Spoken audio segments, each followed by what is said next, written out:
Hello students, आज हम आपके लिए फिर से दिगंत भाग 2 से बहुत सारे प्रश्नों को लेके आए हैं जो प्रश्न आपकी परीक्षा में आ सकते हैं।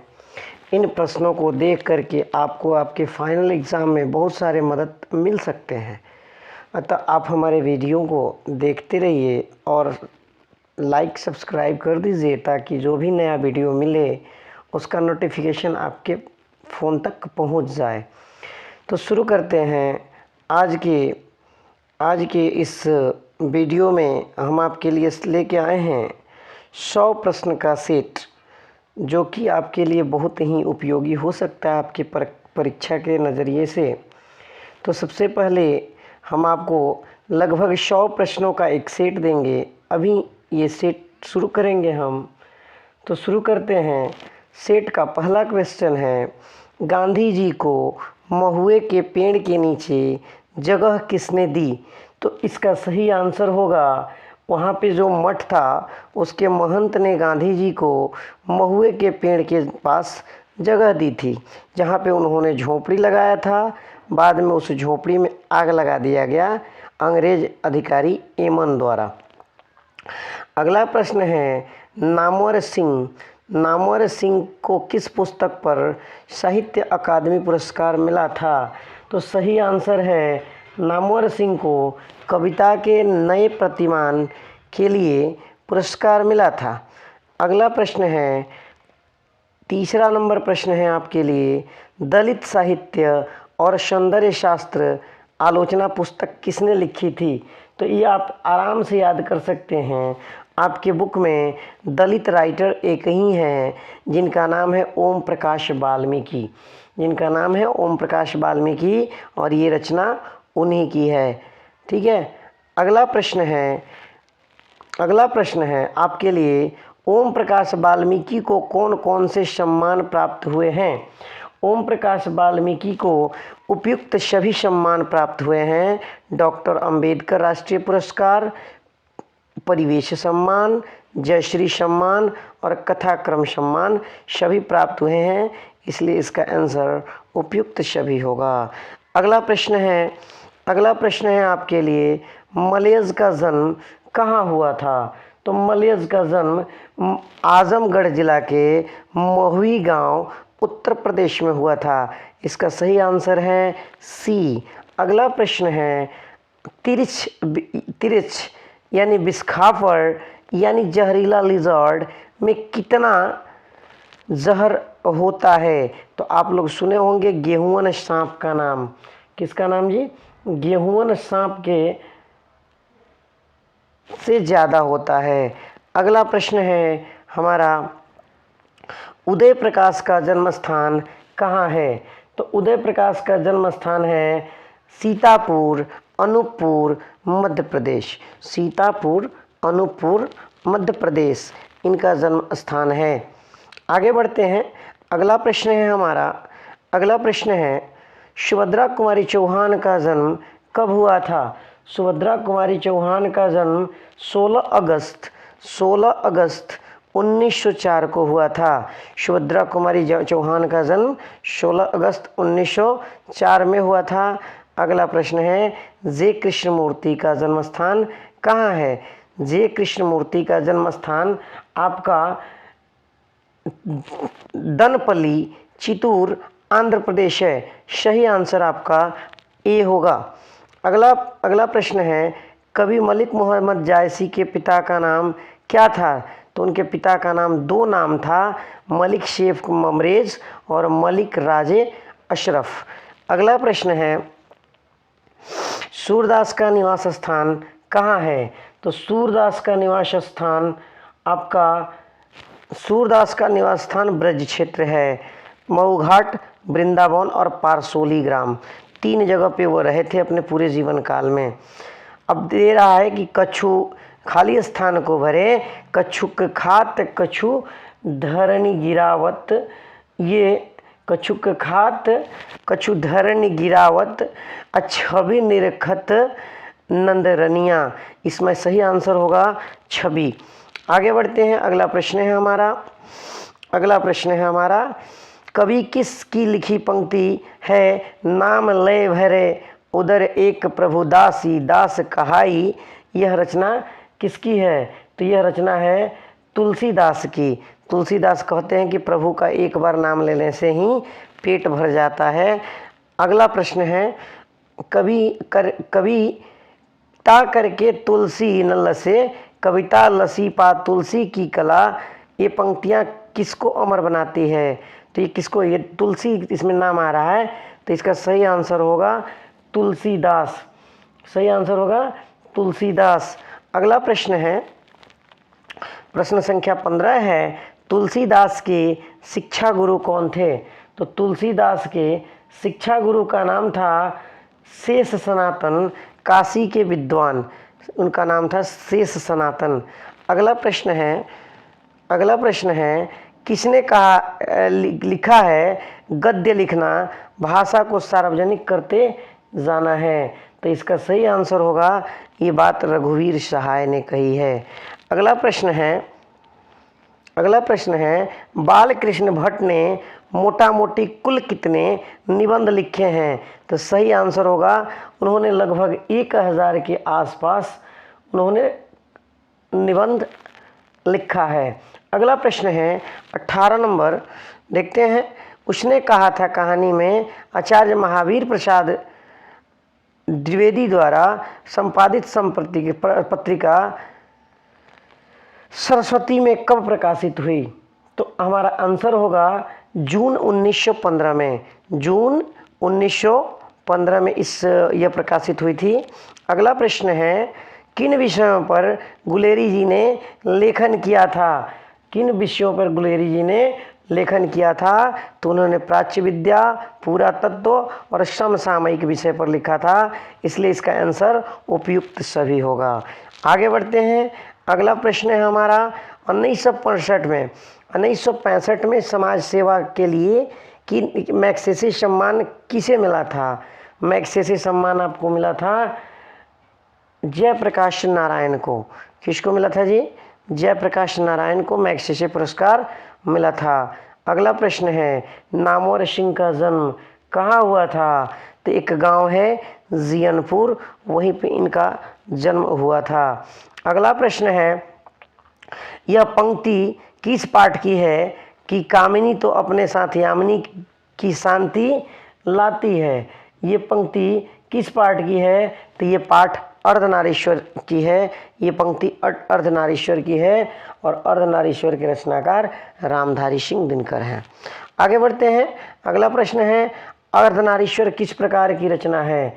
अर्धनारीश्वर एक प्रकार का निबंध है जिसमें समाज में नारियों के महत्व के बारे में बताया गया है। अगला प्रश्न है, दिनकर को कौन सा पुरस्कार मिला था? तो दिनकर को आपका पद्म भूषण मिला था। दिनकर का पुरस्कार आपको मिला था, पद्म भूषण पुरस्कार मिला था दिनकर को। अगला प्रश्न है, किस पाठ में आया है दोपहर में उस सूने आंगन में पैर रखते ही? ये आप लोग बता सकते हैं आराम से। ये पंक्ति है कि दोपहर में उस सूने आंगन में पैर रखते ही मुझे ऐसा जान पड़ा कि मानो उस पर किसी शाम की काली छाया मंडरा रही हो। तो ये रोज़ कहानी में अगे जी जब मालती के घर पहुंचते हैं उस समय ये उनको आभास होता है। अगला प्रश्न है, भगत सिंह के पिता और चाचा किसके सहयोगी थे? तो भगत सिंह के चाचा और पिता किसके सहयोगी थे? आप लोग देखेंगे किसके सहयोगी थे?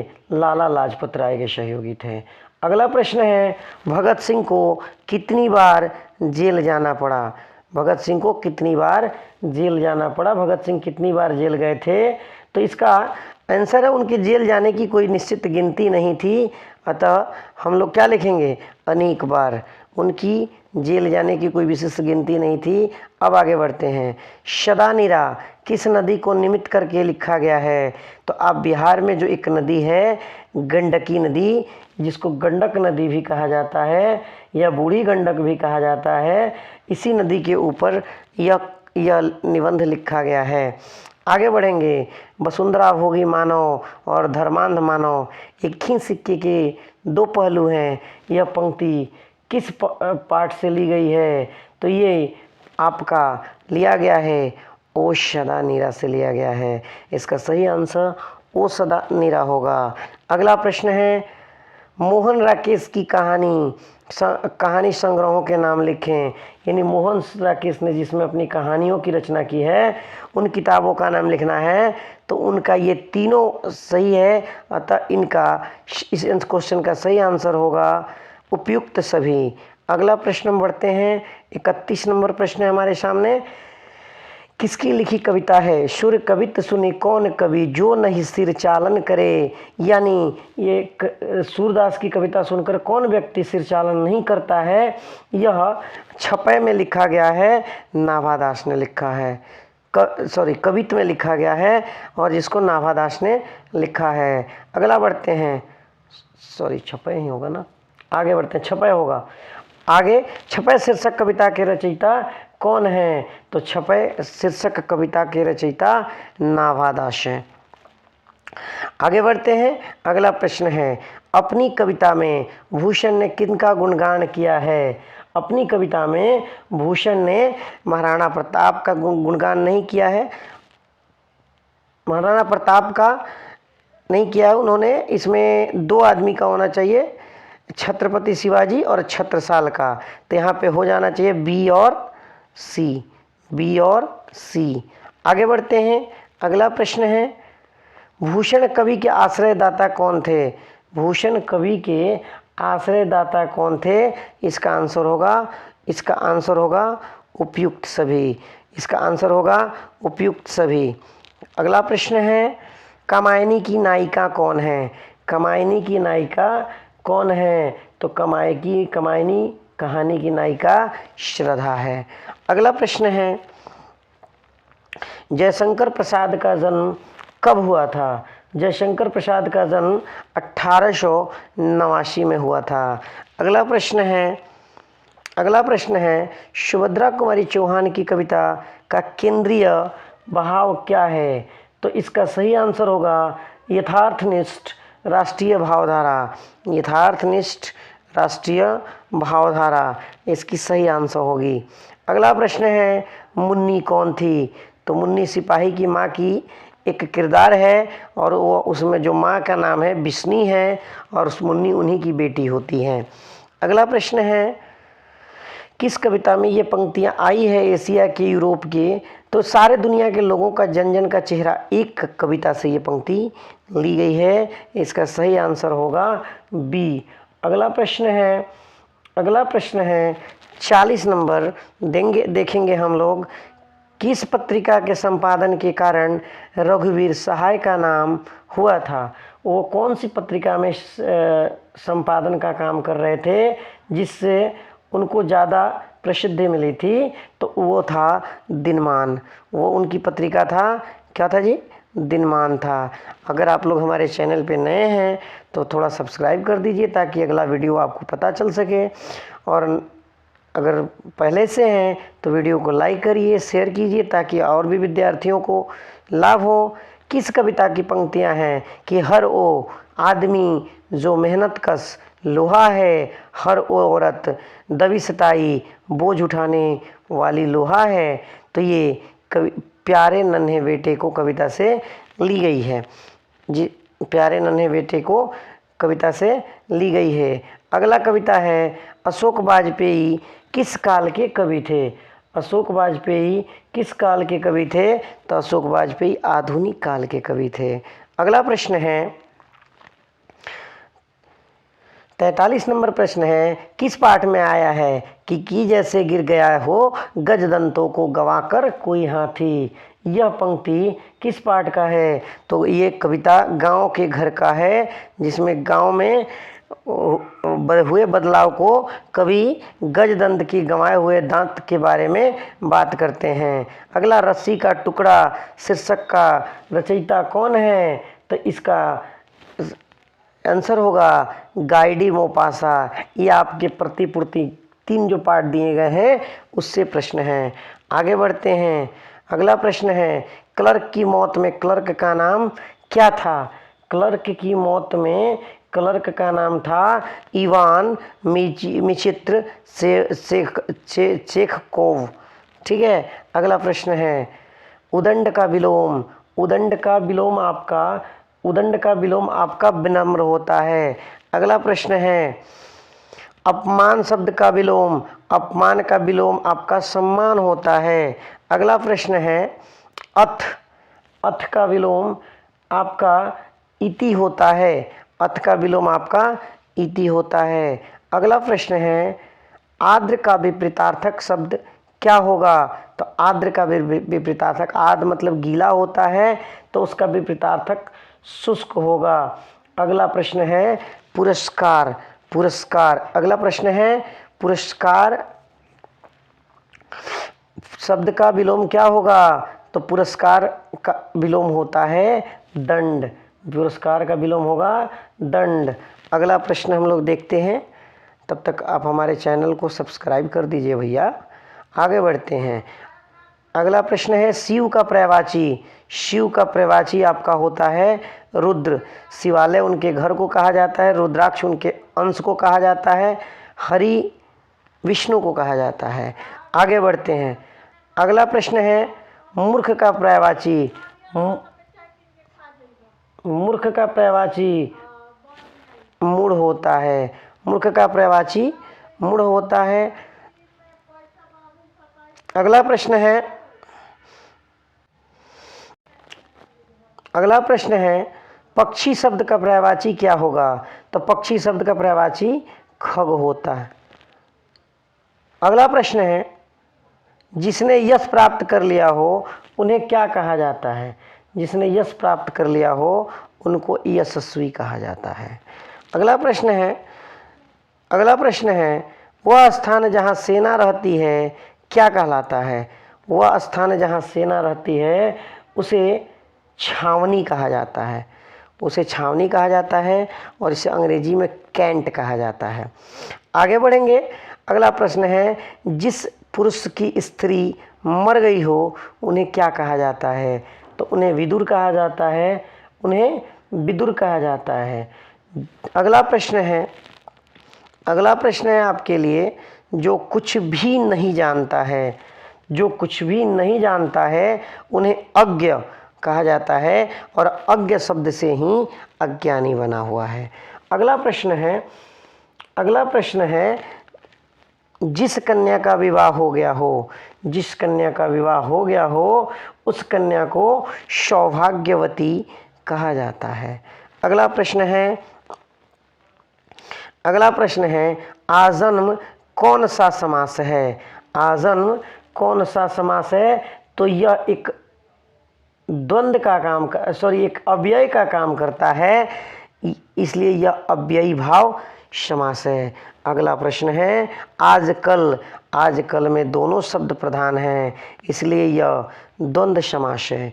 अगला प्रश्न है हमारा, अगला प्रश्न है आशा का विलोम क्या होगा? तो आशा शब्द का विलोम निराशा होगा, आशा शब्द का विलोम क्या होगा? निराशा होगा।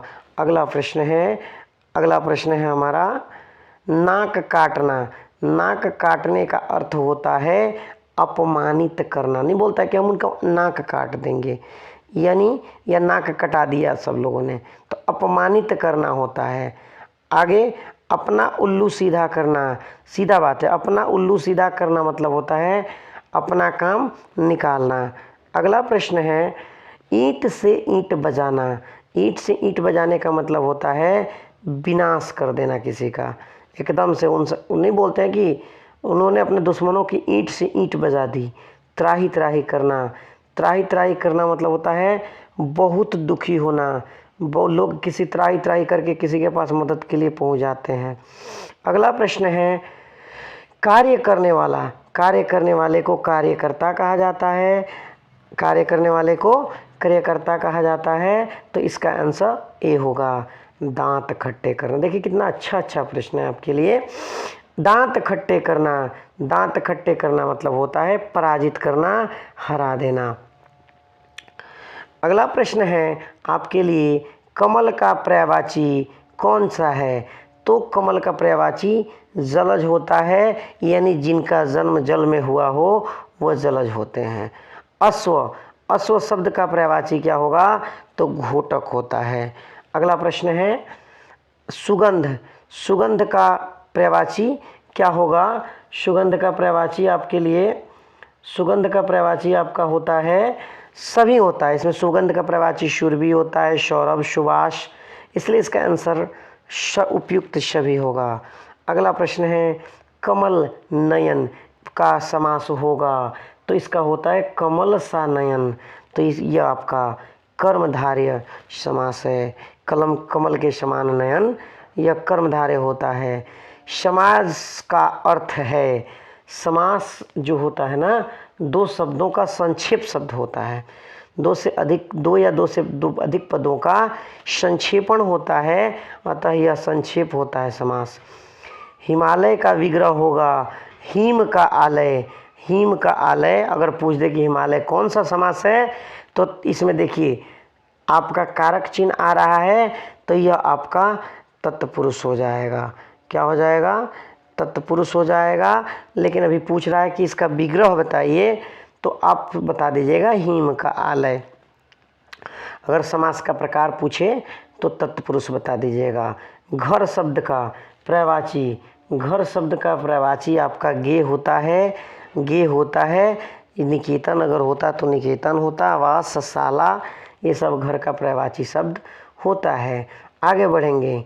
नीलांबर में कौन सा, नीलांबर में समास है, कौन सा नीला है अंबर जिसके वह, ये कौन सा समास होगा? तो आपका इसका आंसर होगा ए, जिसका आंसर होगा ए बहुव्रीहि समास। ठीक है, आगे बढ़ते हैं। भारत का विशेषण, विशेषण मतलब होता है कि जो विशेषता बताए, तो हम भारतीय लोग हैं, तो लोग का विशेषता भारतीय बता रहा है, अतः भारत का विशेषण क्या होगा? भारतीय होगा। अगला प्रश्न है 77 नंबर, नमक का विशेषण नमकीन होता है, नमक का विशेषण नमकीन होता है। अगला प्रश्न है जगत का विशेषण, जगत का विशेषण आपका क्या होगा बताइए? तो जगत का विशेषण आपका जागतिक होगा, या जागतिक होगा। जैसे संसार का विशेषण संसारिक होता है, तो इसमें इक प्रत्यय लग के उसका विशेषण बनेगा। अगला प्रश्न है संख्यावाचक विशेषण कौन है? तो संख्या जो बताए वो संख्यावाचक विशेषण है, तो इसमें मेरे पास 100 रुपये हैं, अर्थात इसमें 100 आपका संख्यावाचक विशेषण है। आदमी जा रहा है, आदमी जा रहा है, इसमें थोड़ा सा गलत आ गया है, ये प्रश्न इतना नहीं होना चाहिए। यहाँ से यहाँ तक कैंसिल है, यहाँ से यहाँ तक कैंसिल है। आपका प्रश्न है नदी शब्द है, आपका क्या है? नदी शब्द क्या है? तो नदी शब्द आपका स्त्रीलिंग शब्द है। नदी शब्द क्या है? स्त्रीलिंग शब्द है। आगे बढ़ते हैं। अगला प्रश्न है हमारा, अगला प्रश्न है हमारा निवास में कौन सा शब्द है? उपसर्ग है, तो उपसर्ग का अर्थ होता है शब्द से पहले, शब्द से पहले। तो पहले क्या लगा है? नी शब्द है इसमें उपसर्ग। अगला प्रश्न है हमारा सम्यक का उपसर्ग बताएं। सम्यक शब्द में कौन सा उपसर्ग है? तो सम्यक में आपका सम शब्द उपसर्ग है। अगला हमारा प्रश्न है प्रकाष्ठा में उपसर्ग बताएं। तो परा शब्द है, इसमें परा उपसर्ग है। अगला प्रश्न है सुक्ति का संधि विच्छेद बताएं। तो सजोड़ उक्ति। अगला प्रश्न है हमारा उन्नति में उपसर्ग बताएं। उत्त जोड़ नति होता है, तो उन्नति हो जाएगा। अगला है बड़प्पन में कौन सा प्रत्यय है? तो बड़प्पन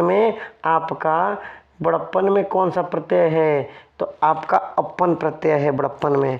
अगला प्रश्न है टिकाऊ में कौन सा प्रत्यय है? तो टिकाऊ में आउ प्रत्यय है।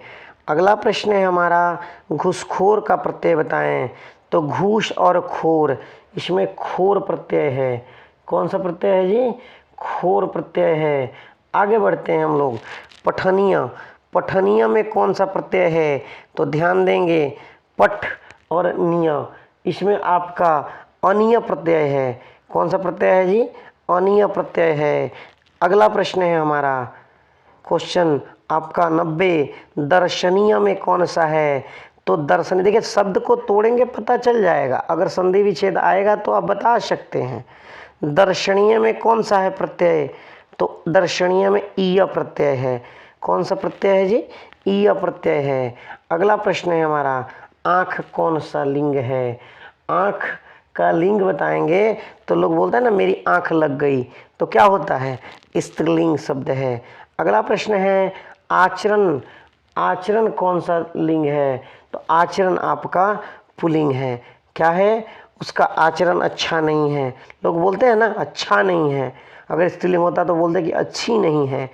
अगला प्रश्न है आत्मा का लिंग निर्णय करें। तो आत्मा का जहाँ तक बात है, आत्मा स्त्रीलिंग शब्द है। क्या है? स्त्रीलिंग शब्द है। अगला प्रश्न है हमारा, हाथ का लिंग निर्णय करें। हाथ कौन सा लिंग है?